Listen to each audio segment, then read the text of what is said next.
This is my review of The Chosen, Season 1, Episode 4. Now I have to say, I was kind of lost on the opening scene until they really got into the story and realized it was Peter.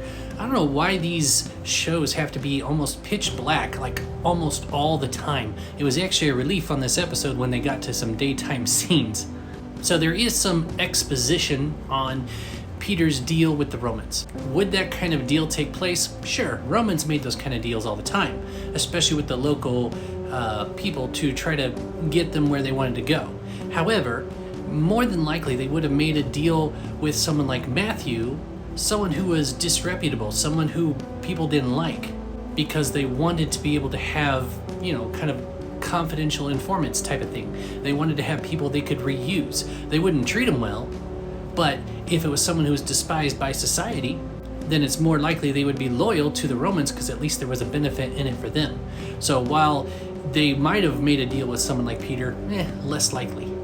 I do like the fact that they have Peter going to Zebedee's house, showing that Peter, Andrew, James, and John were all in business together, at least relatively so, and that's absolutely biblical. Yeah.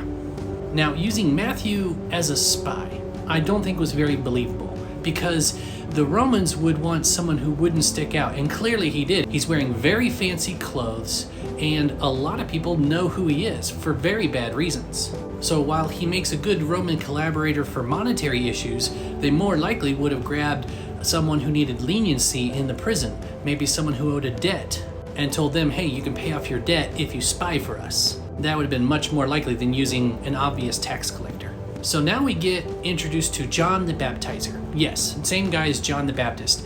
Why do they call him John the Baptizer? That's actually more of a modern term for him. The old term has always been Baptist, but they do try to get away from that so there's no confusion for the people who don't understand that he's not a part of one of those denominations. Creepy John. That's too funny. I got a giggle out of that. So calling him the Baptizer is very accurate. Now, that being said, the Pharisees start talking about him, and Nicodemus brings up how he's had a list of grievances against the Herods. That's absolutely true to scripture. You can read about that here. However, I think it's a bit too soon. John the Baptist did a lot of baptizing while Jesus was doing his ministry. And this is happening within the first 4 episodes where he's imprisoned. Yeah, I don't think the timeline's quite right for that, but and it's still accurate to it actually happening, yes. Now in the same story, we finally get to the extent of Peter's mother-in-law's illness. Now, was she ill? At least once, yes. We don't know if she was as ill as they show in the story. That is more for dramatic effect, that Jesus is going to bring about such a miraculous healing. All we know, according to this passage, is that she was sick, she was healed, and then she served everyone immediately after being healed by Jesus. So could she have been that sick? Could she have been fatally ill? Sure, we just don't know. Now in this episode, they do dive a little deeper into the Jewish culture of the time, and they bring up something called pikuach nefesh. Now pikuach nefesh, I'm exaggerating it so that you know how to say it. The idea is that you are to live by the law, but not if it costs you your life. Now, is this in the Bible? No.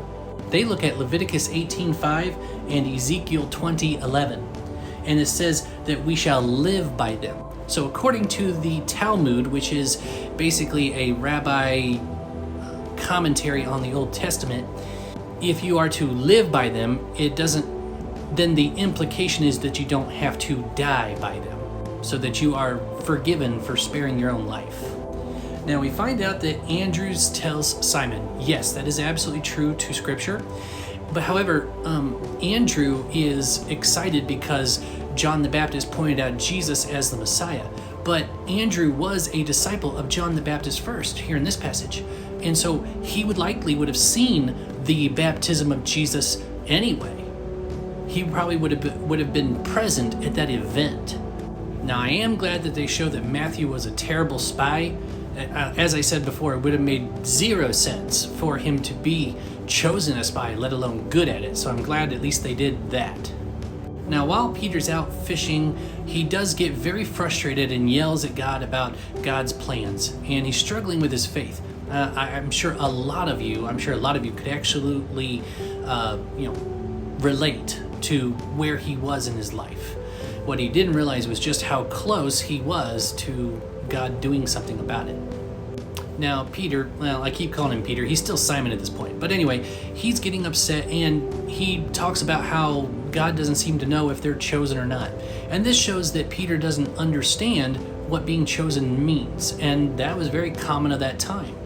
They thought it meant that God would give them whatever they wanted, and they were frustrated whenever it didn't happen.